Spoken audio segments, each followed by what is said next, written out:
I can feel the blood creeping up from the heathens. Got will, got fight, got pride, got reason. If they wanna go eat, then you know I'm gon' feed them. If you're coming for me, hope you're ready for a demon.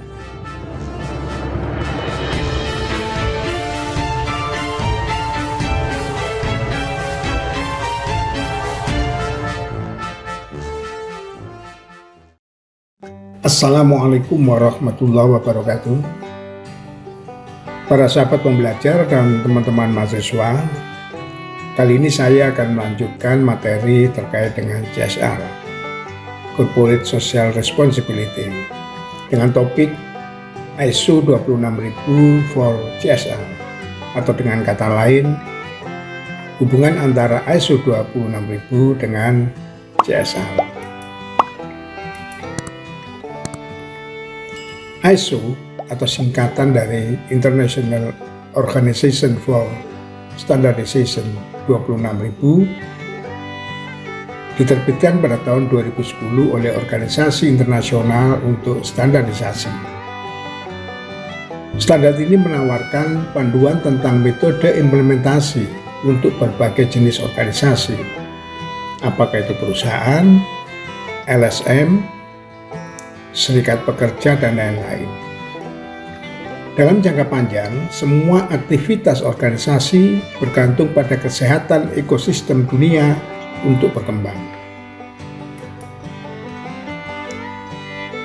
Bisnis yang berkelanjutan tidak hanya menyediakan produk dan layanan yang ramah lingkungan, tapi juga beroperasi dengan cara yang bertanggung jawab secara sosial. Publik mengharapkan perusahaan mengadopsi praktek bisnis yang wajar seperti kondisi kerja yang baik, upaya yang adil, dan mencegah pembukuan yang curang.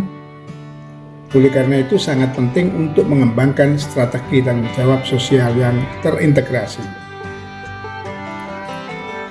ISO 26000 memberikan panduan bagi yang menyadari bahwa menghormati masyarakat dan lingkungan merupakan faktor penentu keberhasilan. ISO 26000 bersifat memberikan panduan, bukan sebuah persyaratan, sehingga tidak dapat disertifikasi seperti standar ISO lainnya, seperti ISO 91/2015 yang bersangkutan dengan manajemen mutu, ISO 27001 tahun 2013 tentang keamanan SIM, ISO 14001 tahun 2015 yang bersangkutan dengan manajemen lingkungan. ISO 26000 diluncurkan tahun 2010 setelah 5 tahun negosiasi antar pemangku kepentingan di seluruh dunia. Perwakilan pemerintah, LSM, industri, kelompok konsumen, dan organisasi buruh dilibatkan, sehingga mewakili konsensus internasional. Selanjutnya, apakah tujuan ISO 26000? Yang pertama, membantu organisasi menangani social responsibility yang meliputi perbedaan budaya, perbedaan sosial, masalah lingkungan, dan masalah hukum, serta kondisi pembangunan ekonomi. Yang kedua, membantu mengidentifikasi dan terlibat dengan pemangku kepentingan dalam meningkatkan kredibilitas klaim tentang tanggung jawab sosial. Yang ketiga, meningkatkan kepercayaan dan kepuasan stakeholder. Selanjutnya, yang keempat, mencapai konsistensi dengan konvensi internasional dan standar ISO yang ada. Yang kelima, memperluas kesadaran tanggung jawab sosial. Adapun manfaatnya, yang pertama, mempertahankan pekerja, mempertahankan anggota, mempertahankan klien dan pengguna. Yang kedua, meningkatkan reputasi merek atau brand image. Yang ketiga, meningkatkan komitmen dan produktivitas karyawan. Yang keempat, meningkatkan kualitas hubungan dengan pemangku kepentingan seperti dengan pemerintah, media, perusahaan lain, dan komunitas, serta persepsi mereka terhadap kinerja dan komitmen organisasi. Selanjutnya apa yang menjadi isu pokok dari ISO 26000? Yang pertama terkait dengan pendekatan holistik dan interdependensi. Pendekatan holistik adalah sebuah cara pandang terhadap pengakuan bahwa hal keseluruhan adalah sebuah kesatuan yang lebih penting daripada bagian-bagian yang membentuknya. Interdependensi artinya adanya saling ketergantungan, di mana setiap konsep memiliki ketergantungan dengan konsep lainnya. Isu yang lain bersangkutan dengan community involvement and development. Isu bersangkutan dengan community involvement dan development ini membahas tentang 8 hal. Yang pertama, keterlibatan perusahaan atau organisasi di masyarakat. Yang kedua, kemampuan sebuah perusahaan untuk menciptakan lapangan kerja, terutama terhadap masyarakat yang terdampak atau masyarakat lingkungannya. Pengembangan teknologi. Jangan sampai teknologi yang digunakan oleh perusahaan mematikan peluang dan kesempatan kerja masyarakat. Yang keempat, kekayaan dan pendapatan. Yang kelima, investasi yang bertanggung jawab. Perusahaan harus mengusahakan bahwa setiap investasi tidak saja bermanfaat bagi perusahaan untuk mengembangkan perusahaan, tapi juga bermanfaat bagi masyarakat dan lingkungannya. Yang keenam, pendidikan dan kebudayaan harus juga menjadi perhatian bagi perusahaan. Kesehatan. Kesehatan tidak hanya memperhatikan kesehatan bagi karyawannya, tapi juga kesehatan lingkungan, masyarakat lingkungannya. Selanjutnya, peningkatan kapasitas. Setiap perusahaan diharapkan terus berkembang, berlanjut, dan meningkatkan kapasitas yang juga akan bermanfaat bagi masyarakat lingkungannya. Berikutnya berkaitan dengan human right, hak asasi manusia. Yang pertama, perusahaan harus memiliki kebijakan non-diskriminasi, tidak membeda-bedakan antara satu ras, agama, maupun suku, antara satu dengan yang lainnya. Yang kedua, menghindari kerumitan. Hal-hal yang bersangkutan dengan hak asasi manusia, yang bersangkutan dengan kepentingan-kepentingan pegawai maupun masyarakat, disarankan untuk menghindari kerumitan.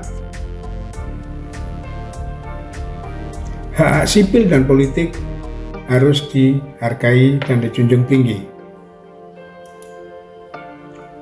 Hak ekonomi masyarakat maupun pegawai harus mendapatkan perhatian yang memadai. Sosial budaya harus dikembangkan dan menjunjung tinggi budaya-budaya yang berkembang di lingkungan perusahaan. Hak dasar bagi pekerja harus diperhatikan sesuai dengan ketentuan yang berlaku. Ini untuk isu yang berhubungan dengan human right. Selanjutnya yang berhubungan dengan labor practices. Yang pertama, memberikan peluang dan kesempatan kerja bagi masyarakat dan hubungan pekerja harus dijaga sebaik mungkin. Yang kedua, kondisi kerja dan jaminan sosial harus menjadi perhatian bagi perusahaan. Perusahaan atau organisasi juga selalu membuka diri untuk melakukan dialog dengan berbagai pihak. Kesehatan dan keamanan kerja terjaga, sumber daya manusia secara terus-menerus dan berkelanjutan untuk dikembangkan.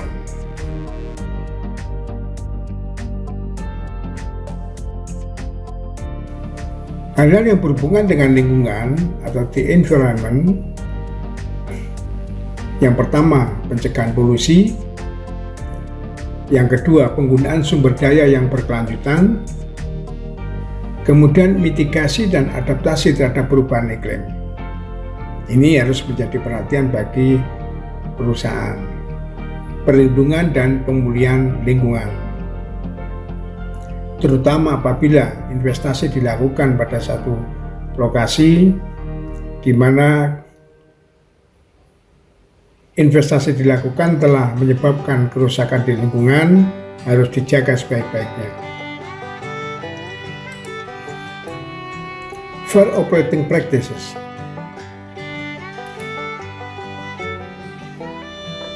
Yang pertama, anti korupsi, keterlibatan dan bertanggung jawab dalam kegiatan politik. Yang ketiga, kompetisi yang adil. Keempat, tanggung jawab dalam supply chain. Selanjutnya yang kelima, penghargaan atas property rights. Yang berhubungan dengan konsumen, consumer issue. Praktek pemasaran harus jujur, informasi dan kontrak yang adil, penjagaan kesehatan dan keselamatan konsumen, artinya bahwa perusahaan tidak boleh memproduk barang-barang yang itu akan merugikan bagi kesehatan konsumen, konsumsi yang berkelanjutan, bahwa perusahaan tetap menjaga memproduksi barang-barang yang memang dibutuhkan masyarakat dan terus siap untuk menyediakan barang tersebut, penjagaan data dan privasi konsumen, pendidikan dan penyadaran. Ini adalah edukasi pada konsumen terutama, sehingga barang yang dijual, barang yang diproduksi oleh perusahaan dapat digunakan sebaik-baiknya oleh konsumen. Kemudian yang bersangkutan dengan organization, yang pertama bersangkutan dengan proses pengambilan keputusan. Proses pengambilan keputusan harus berdirikan transparan, etis, akuntabel, perspektifnya jangka panjang, memperhatikan stakeholder. Yang kedua, berhubungan dengan pendelegasian keputusan dalam proses pengambilan keputusan. Artinya bahwa satu organisasi tidak boleh hanya one man show. Artinya di sini harus ada pendelegasian keputusan dan pendelegasian kewenangan untuk dapat melaksanakan organisasi berjalan lancar. Dan yang terakhir adalah integrasi. Semua elemen-elemen, artinya bahwa semua bagian dalam organisasi harus terintegrasi untuk menyelesaikan tugas dan pekerjaan organisasi. Kita lanjutkan dengan prinsip CSR. Pada pertemuan tanggal 15 sampai 19 Mei 2006 yang dihadiri 320 orang dari 55 negara dan 26 organisasi internasional, disepakati bahwa ISO 26000 hanya akan memuat panduan atau guidelines, tidak dirancang sebagai standar sistem manajemen sebagaimana ISO lainnya. Dengan disusunnya ISO 26000 sebagai panduan, maka dijadikan rujukan, terutama pembuatan pedoman social responsibility yang berlaku secara umum, sekaligus menjawab tantangan kebutuhan masyarakat global termasuk Indonesia.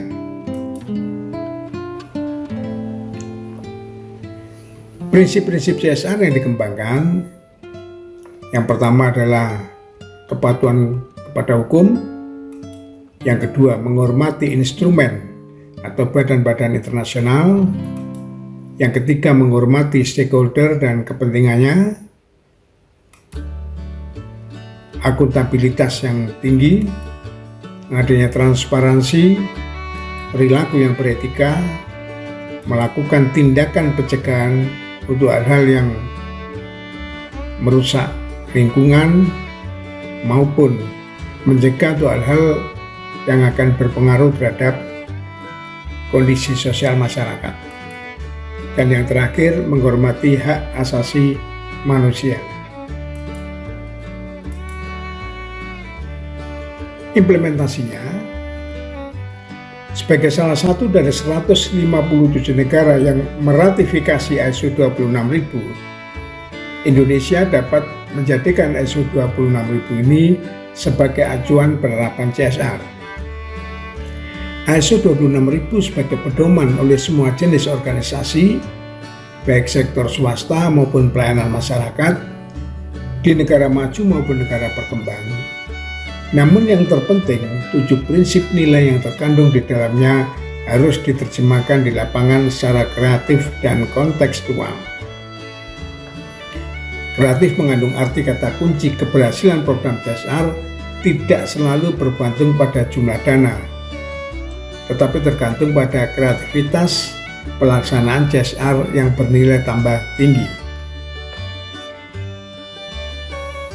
Hal penting yang perlu diketahui, ISO 26000 secara resmi mendefinisikan CSR sebagai tanggung jawab organisasi atas dampak dari keputusan dan aktivitasnya terhadap masyarakat dan lingkungan.